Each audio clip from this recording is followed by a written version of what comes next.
श्री मुचुकुंद जी सूर्यवंश में इक्ष्वाकु कुल बड़ा ही प्रसिद्ध है, जिसमें साक्षात परब्रह्मा परमात्मा श्री राम रूप में अवतीर्ण हुए।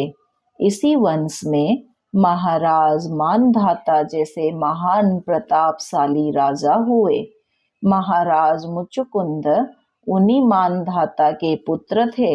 ये संपूर्ण पृथ्वी के एक छत्र सम्राट थे।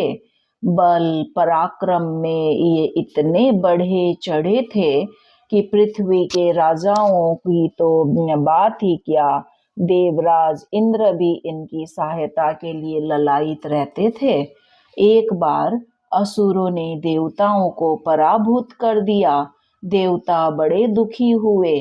उनके पास कोई योग्य सेनापति नहीं था। अतः उन्होंने महाराज मुचुकुंद से सहायता की प्रार्थना की।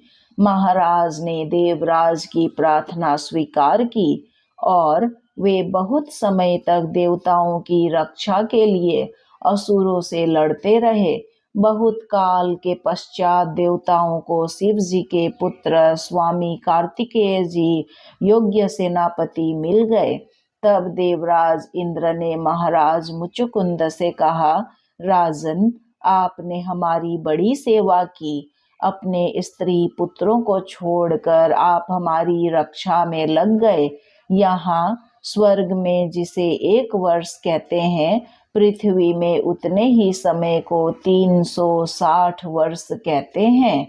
आप हजारों वर्षों से यहाँ हैं, अतः अब आपकी राजधानी का कहीं पता भी नहीं है।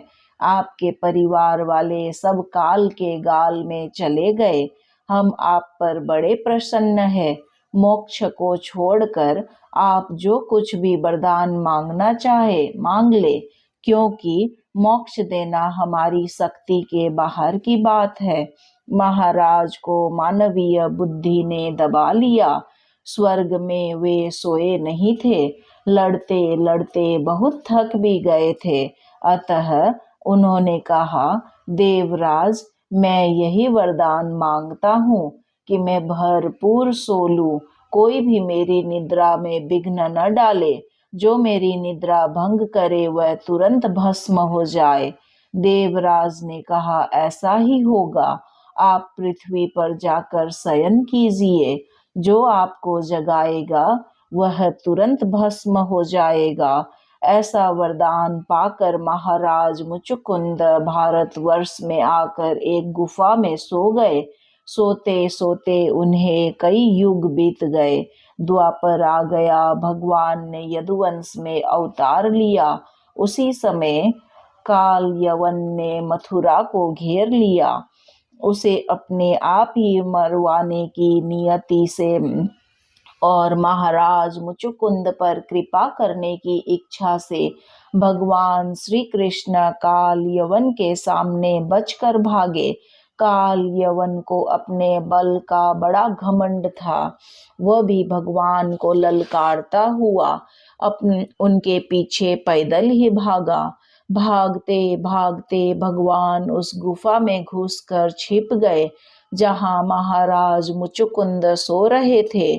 उन्हें सोते देखकर भगवान ने अपनी पीताम्बर धीरे से उन्हें उड़ा दिया और आप छिपकर तमाशा देखने लगे, क्योंकि उन्हें छिपकर तमाशा देखने में बड़ा आनंद आता है।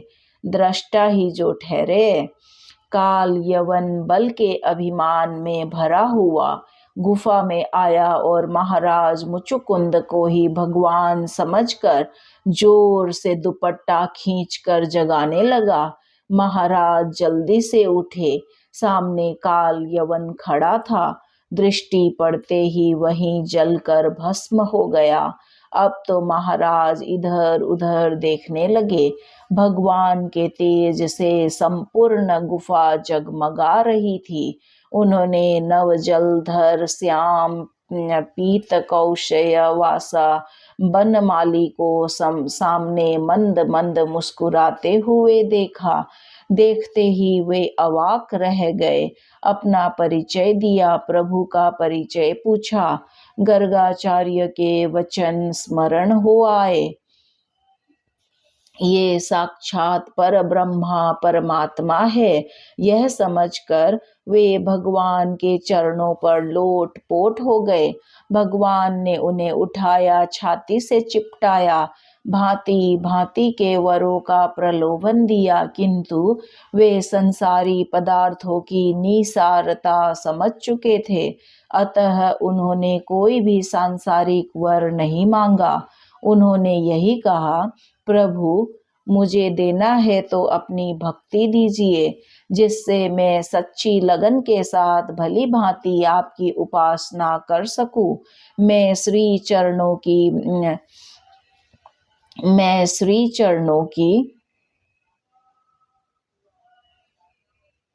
भली भांति भक्ति कर सकूं, ऐसा वरदान दीजिए। प्रभु तो मुक्ति दाता है, मुकुंद है, उनके दर्शन के बाद फिर जन्म मरण कहाँ। किंतु महाराज ने अभी तक भली भांति उपासना नहीं की थी और वे मुक्ति से भी बढ़कर उपासना को चाहते थे।